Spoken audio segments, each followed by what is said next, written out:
I was in unimaginable pain. However, I was not suffering at all. Because pain and suffering are two different things. Pain comes from sensation. Pain comes from the body. Where is suffering coming from?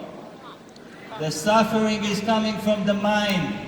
My mind was too busy surviving, producing the right emotions, the right motions, the right thoughts. There was no suffering in my mind. Suffering is worse than pain. You know why? Because suffering is not accepting pain. Pain comes anyway. If you don't accept, it just makes it worse. Accept pain. When pain comes, we can do pain. We can do pain. But my worst moment was this moment. Because on the 15th day, a flood pushed me. A huge wave came from the river and I almost drowned. So it pushed me away from the river and deep into the jungle until I found a hill I could climb on, and all around the flood covered the jungle. And on that hill, I couldn't do anything but wait, and I waited for 2 days. 17 days alone in the jungle now, and the flood starts receding. Since my feet cannot carry me, I crawl on my elbows and knees down that hill and crawl to start making my way back to the river, because without the river, I don't know where I am. I have to find the river. And as I crawl, suddenly I hear a noise. And that noise is getting clearer and clearer, and I realize it's happening. An airplane is coming. An airplane is coming to save me. So now I forget about my feet. I jump and I run and I scream, and the airplane is coming. An airplane is getting closer, and it's impossible for me to signal to the airplane. I cannot make fire. I'm away from the river. The airplane is above my head. It's hard to see because the jungle has a roof, a canopy. But for a split second between the branches, I see the airplane deep, deep in the clouds, up above the jungle, very fast, disappearing, and the noise dying, and with it, I'm dying. Because something in my heart just snapped, my spirit broke, and I collapsed, and I started crying. After 17 days, I finally gave in, and I gave up, and I broke, and I cried, and from the depths of my soul, a prayer rose, and the prayer was, God, please, please, please, let me die. I just want to die. I don't want to live anymore. At that very moment, when I gave up on life, because even if you give up on life, it doesn't mean that life will give up on you. At that very moment, something impossible happened. And I heard somebody else crying. Now it's impossible. I'm alone in this jungle, but I heard like a young woman crying.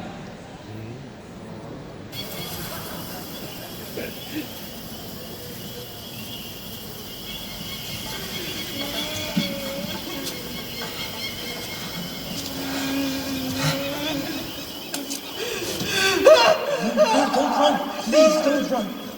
I'm not going to hurt you! I'm not going to hurt you! Please don't run away! It's fine! It's fine! My name is Yossi. I am lost. Do you speak English? No, of course you don't. I know you can't understand me, but it's good to see you.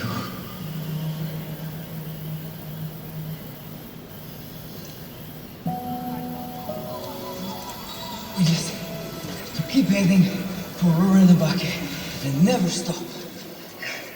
And always keep an eye for the plane. And the pilot's gonna see us. He's gonna signal to us with the tilt of his wings, and we'll be safe. You're gonna meet my friends.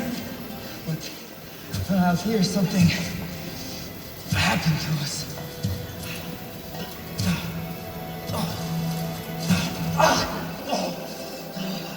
Oh no, I'm fine. I'm fine. I'm all right. We have to find the opening in the river tomorrow, so that when the plane comes, they can see us. I promise you, we'll be fine. And here, I know it's not much, but it's better than just the ground, you know. It's fine. I'll just protect you. We'll keep each other warm. That's it. It's going to be all right. Just stay here with me. We can sleep now. You'll be safe. God is with us.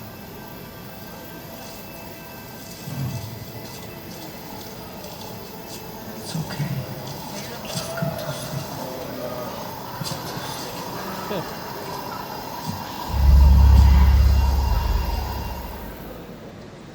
Nobody. There was nobody there.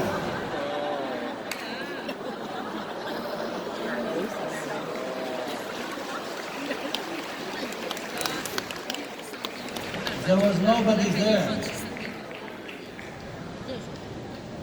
For 2 days, I took care of her. And then I make a place to sleep next to me. But there's nobody in my arms. And I get scared because I realize I lost my mind. I'm crazy. There's nobody there. However, this is the most important thing I can share with you. There's 2 things I can share with you from that incident. The one is, she, I believe, was imagination. However, I want to tell you with full sincerity, I didn't imagine her. There was no part in me that was saying, let's pretend there's a girl here and play a game as if somebody is here. I didn't imagine her, so if she was imagination, whose imagination was it? Because it wasn't mine. And I cannot answer this until this very day. But the other thing is maybe the most important thing you can take from me today. She saved my life. She saved my life at my worst moment. When I gave up on life, she came and saved my life. But how did she save my life? How did she save my life? She needed me. She needed help. That's what saved my life. And I want to tell you that the real power in life, the true power in life is revealed only when you give it to others. You can be very strong, you can be very self-focused and self-centered, and you can be very powerful. But once you serve a bigger cause, once you help other people, it's tenfold, it's 100-fold, it's 1,000-fold. True power is given to you when you give it to others, when you serve something that is bigger than you. Only then you discover your true power.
Sometimes life is a swamp. Sometimes life is hell. We can do swamp. We can do hell. We can do hard. We are much stronger than what we think. We have the power.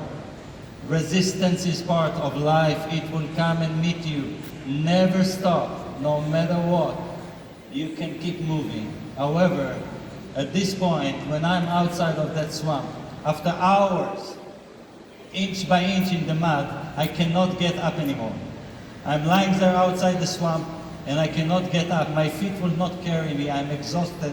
I'm dazed. From the moment of the flood, I haven't eaten a thing. I'm skin hanging on bones. And I cannot get up on my feet. But I know that if I don't get up on my feet, I will die. Because if I don't make it to the river, there is no chance that I will survive. If I'm to collapse, I have to collapse on the river, not under the canopy. I have to get up, but I cannot get up. From the corner of my eyes, suddenly I see a movement on a tree. And without even thinking, I know exactly what I have to do.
Sometimes it is pain that can save our life. You know that.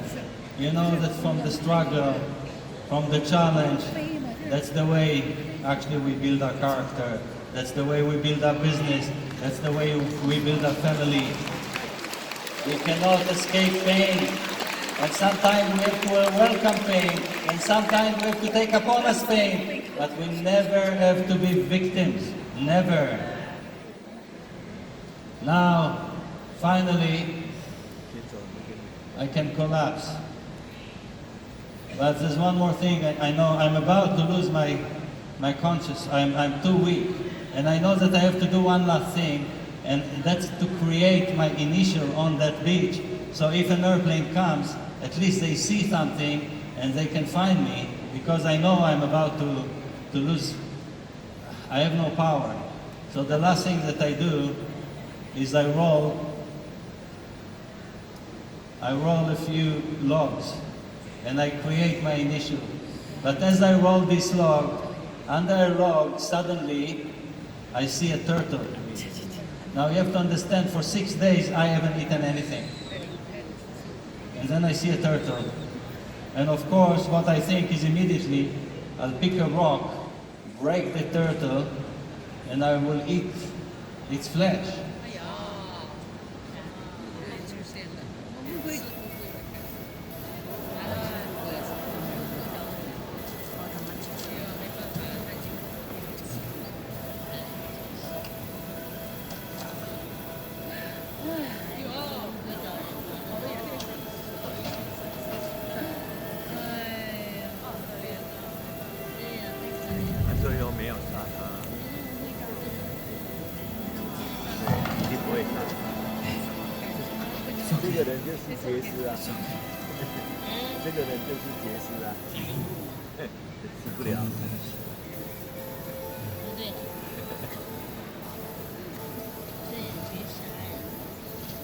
Until this very day, I don't, it took me years to think about it. Why didn't I kill the turtle? I was dying of hunger, and I couldn't kill the turtle. When I saw the turtle, at that moment, I felt a wave of compassion. Me and the turtle were looking each other in the eyes, and we connected. We had a moment. And I looked at the turtle, and I felt, its life. We are the same. We are one. And I understood it in such a deep level that I couldn't kill the turtle. The real notion that I had in my heart was, this turtle is my brother. How can I kill my brother? And I didn't kill the turtle, I let it go. And I asked myself for years, how can it be? I was dying. Why didn't I kill the turtle? And in the end, after years of researching, I understood why. You know why? Because this turtle was really my brother. We are one family. We are all one family. We have to understand it. The secret of life is understanding that we are all one family. We are all interrelated, all of us, including the natural world. We are all interconnected, including the natural world. We are all dependent upon each other, all of us. Real survival is that we all survive. And then, the 20th night, alone, the evening comes down, and I hear a noise. In the beginning, I think it's a wasp or a bee, and I'm trying to get rid of it, but it's not. And as I open my eyes, I hear the noise so strong, I raise my head. I'm not on the river. I was afraid of a flood, so I was about 100 meters away from the river. And as I raise my head, I see a boat landing on the shore. But before I understand what's going on, two people jump off the boat, turn it around, and push it back into the river.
I have to finish the story, and that's not where it ends.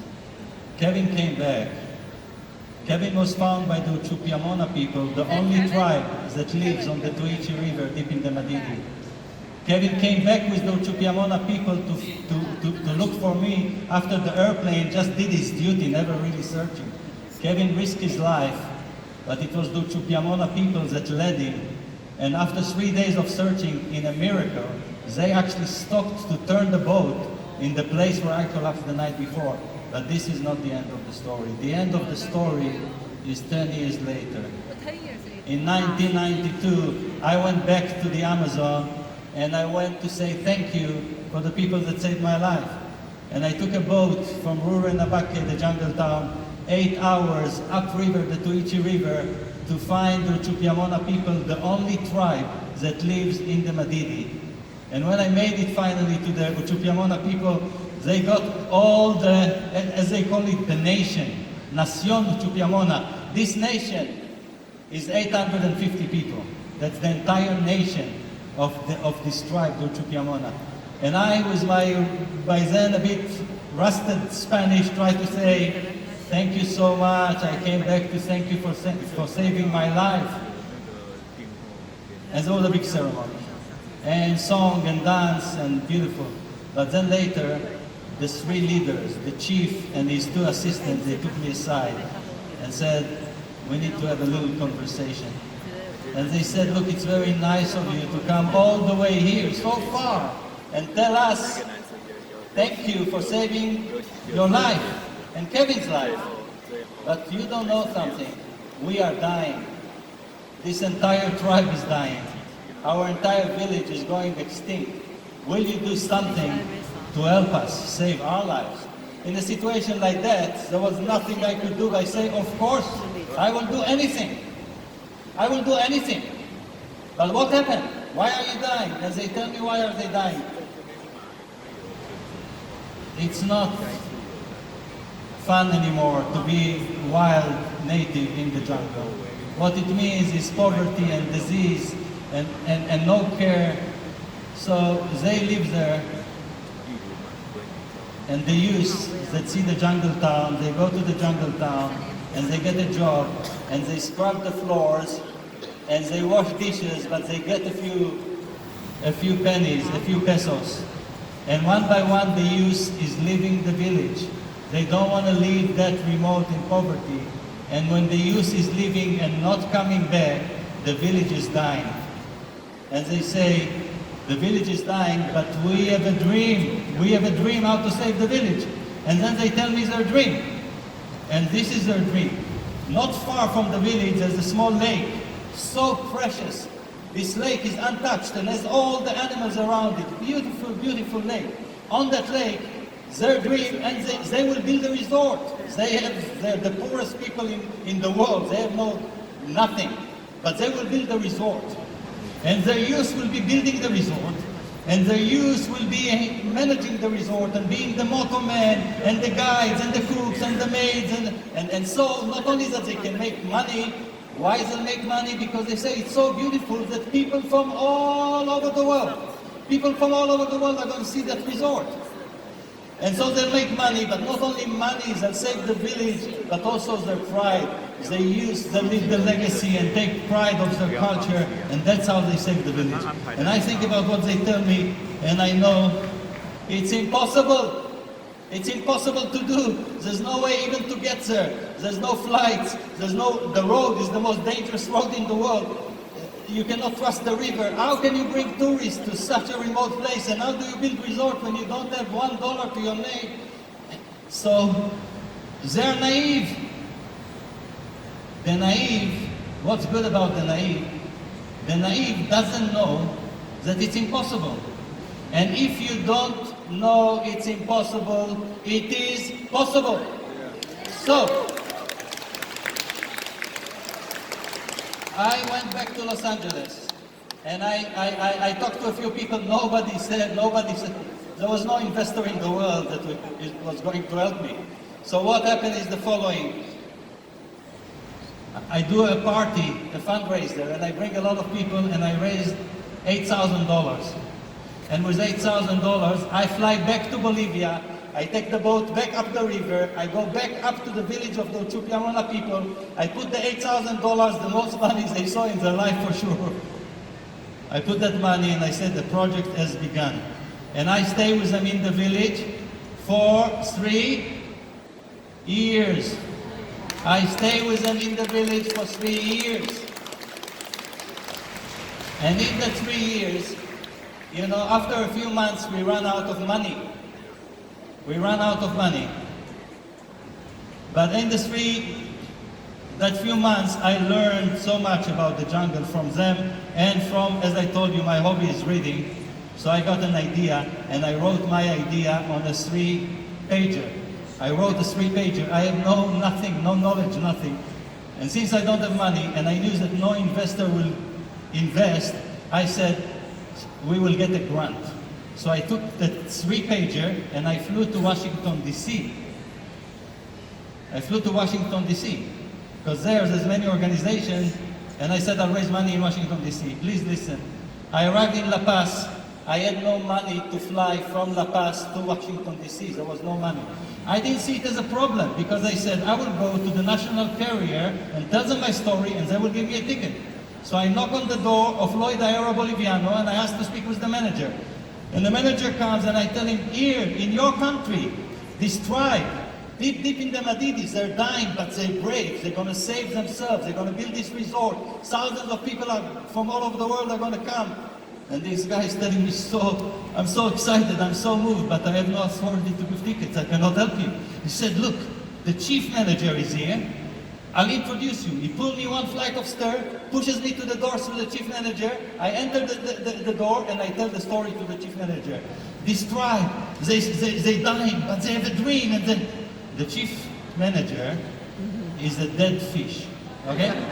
Now, can you convince a dead fish? A dead fish is a dead fish. I cannot penetrate. So when I finish my all excitement, he's saying, Mr. Ghinsberg, we really appreciate it, but I'm busy, sorry, I cannot help you. You have to go. So I go out of his office, but as I approach the handle, I cannot touch the handle. I start shaking, my whole body is shaking because I know I have no other place to go. I cannot touch this handle. I have nowhere to go. This is the national carrier of Bolivia. He will give me the ticket. So I turned back and I said, sir, don't you stand between a young man and his dream. When I leave his office, the general manager runs up to me and said, how the fuck did you do that? The man never gave a discount to his wife. How did you get the ticket? He gave me the ticket. And you know why he gave me the ticket? No, he doesn't know why he gave me the ticket, because I tell you, when you're one with what you do, this is not a job. We are not working in life. We are expressing ourselves in life. This is our life. This is our life story. Wasn't a word. Every breath I take is for that. When you are so filled with passion, you know what happened? I tell you. Mountains, they move to the side. Walls, they fall. One man behind the desk had no chance. He gave me the ticket. And I flew to Washington, D.C. And I tell you, there was nobody more well connected than me in Washington, D.C. You know why? Because I stood in a phone booth with yellow pages. That was the level of my connections. And I made phone calls from the yellow pages, and after 50 calls, one organization said, okay, come and meet us. I never heard of them. They never heard of me, to be fair. IDB, the Inter-American Development Bank. I go into the meeting, I start telling them, in Bolivia, deep in the Amazon, there's one tribe, and this amazing tribe is dying, but they're so brave, and they have an idea. But the idea not only that it's going to save them, it's going to save the forest. Because sustainable development, instead of ruining the forest, tourism actually support the sustainability. And they say, Mr. Ghinsberg, we really want to help you, but we have two problems with what you presented to us. So, okay, what the two problems, sir? And he said, look, the first problem is, we can solve it. You have to promise us that you will not speak to anybody else in this town. And I don't even understand what he's saying. He said, sir, I don't understand. He said, look, we can help you, but you cannot talk to anybody else. I said, okay, I will not talk to anybody else. They said, the other thing, Mr. Ghinsberg, the money that you are asking as a grant, you're asking for $250,000 as a grant. We cannot give you this money. At this stage, I said, sir, he said, look, we are the small grant program. The minimum that we can give is $1.5 million. This is a true story. I had one meeting in Washington, D.C. from a phone booth. I asked for $250,000, I left with $1.5 million. And we built that village. We built it. We built it, and in the 3 years that we built it, let me tell you what happened. I became an Uchupiamona. They made me one of them. I was trained. I was initiated. I became a hunter. I became a warrior. And then, believe it or not, I fell in love. And I got married there in the middle of the Amazon in a shamanic wedding. She wasn't the daughter of the chief. She wasn't the daughter of the chief. I brought her from Jerusalem, but I married her in the Amazon. The resort won many awards. Chalalan.com, you'll find that resort. Thousands of people from all over the world are still flying to see that miracle of the resort in the middle of the Amazon, including Leonardo DiCaprio, Jim Carrey, Harrison Ford, the King of Sweden, and many other dignitaries. It's an award-winning resort. The Uchupiamona became the most educated and successful ethnic group in Bolivia. They employ people even from Washington, D.C. If you don't know it's impossible, it is possible. Life is made by dreams. And the last thing, I found my treasure as well.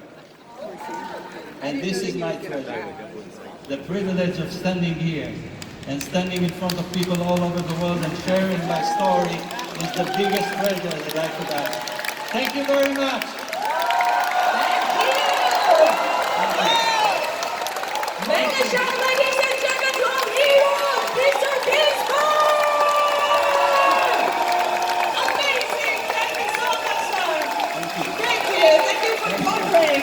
Trying to be the hero of your own story and to touch many other lives on the planet. Thank you so much. Woo! Thank you everyone. And let me tell you, I want to make it extra special for you because now we'd like to start another session, which is Lucky Draw. Yes! Who said Lucky Draw? Who won Lucky Draw? Make some noise! See my friends, we have some draws to happen on the stage. So, on this station, it's the time for another round of Lucky Draw. And after not long, I'd like to invite to the stage, ladies and gentlemen, our friends who will be joining us. And then, in this session, we will complete, there will be all together 5 suitcases. And in that 5 suitcases, ladies and gentlemen, we're going to have one winner who get the prize inside. I don't know what it is. Let's have a look. So it's time to welcome Toyota-san, Director of Sales and Marketing, and Pepsi Kwon, General Manager of Korea, to join us on stage. Welcome. Hello!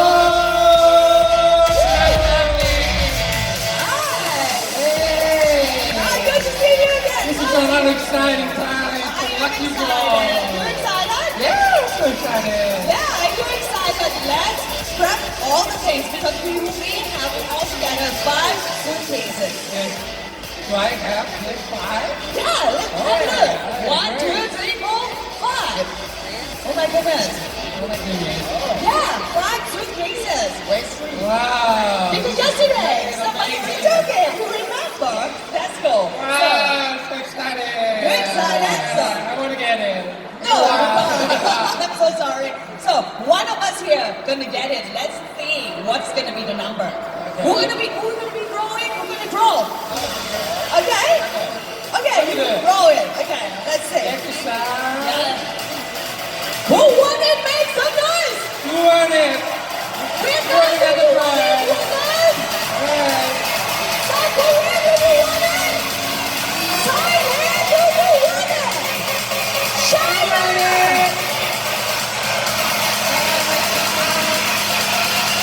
Let's have a look. And the number is Number is 401754. 401754. 401754. I only call for 3 times, okay? 3 times all day. If you're not here, disqualified. We're gonna draw the new number. Yeah. Oh, I speak moving. So, anybody? We got a winner, yes or no? Who's the winner? Winner is there. It's coming.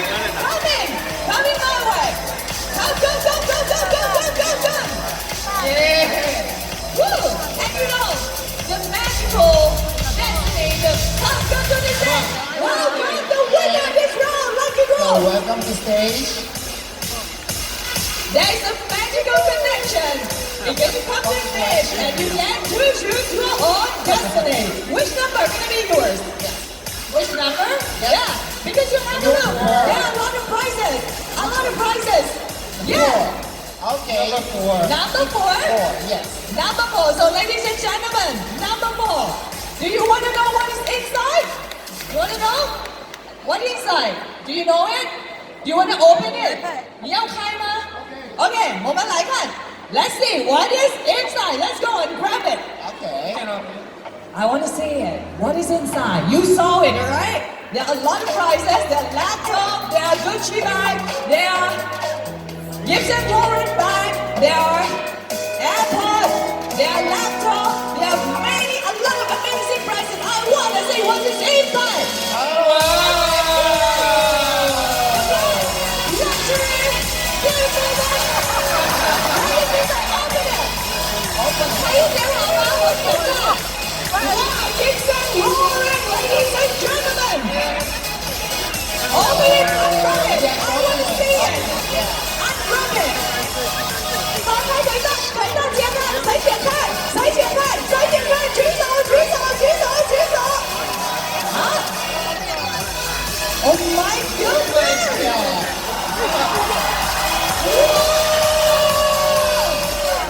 Open it and yes. That's so stand up, stand up, stand up and show it to the crowd. It's yours. Woo! Ladies and gentlemen, that's the fun part of our charity. We have a lot more for you. Okay, we keep the best for last. Wow. Ladies and gentlemen, who wants some more prizes? Make some noise! One bag is already out. Gibson, Lauren, but we still have Gucci bag. Do you know Gucci? Pretty? Classy? You want it home? Where are you from?